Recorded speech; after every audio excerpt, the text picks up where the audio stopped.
নাম ফয়জুল ইছলাম তেওঁ 21 তাৰিখৰ পৰা নিৰুদ্দেশ হৈ আছে আজিলৈকে তেওঁৰ কোনো ধৰণৰ সন্ধান পোৱা নাই তেখেত মানে বিষাৰগ্ৰস্ত লোক হয় হুজাইৰ মুৰাজাৰ থানাৰ অন্তৰ্গত চৌধুৰী বজাৰৰ মধ্যম চামৰালী ঠিকনা আমি বহুত বিচাৰ কুচাৰ কৰিছোঁ আমাৰ গাঁৱৰ এজন যুৱকে কোৱা মতে তেওঁ দেখা পাইছিল আমাৰ সকলোৰে মৰমৰ হিয়াৰামটো জুবিন গাৰ্গৰ সমাধিস্থলীত তাত দেখা পাইছিল বুলি তেওঁ আমাক জনাইছিল আমি পটককৈ গৈছোঁ তেওঁৰ খবৰ পোৱা মতে আমি গৈ তাৰ পিছতো তাত কোনো ধৰণৰ সন্ধান পোৱা নাই বহুত বিচাৰিছোঁ গোটেই গুৱাহাটী চহৰখন আমি বিচাৰিছোঁ পোৱা নাই নলবাৰী বঙাইগাঁওলৈকে আমি বিচাৰিছোঁ কিন্তু আজিলৈকে কোনো ধৰণৰ সন্ধান পোৱা নাই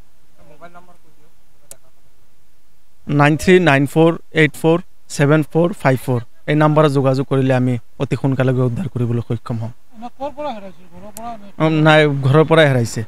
ঘৰৰ পৰাই তেওঁ বিষাৰগ্ৰস্ত লোক হয় এনে বজাৰত আহে চৌধুৰী বজাৰৰ ইমূৰৰ পৰা সিমূৰ এনে ঘূৰি ফুৰে তাৰ পৰাই হঠাৎ নাইকিয়া হৈ গৈছিল মানুহজন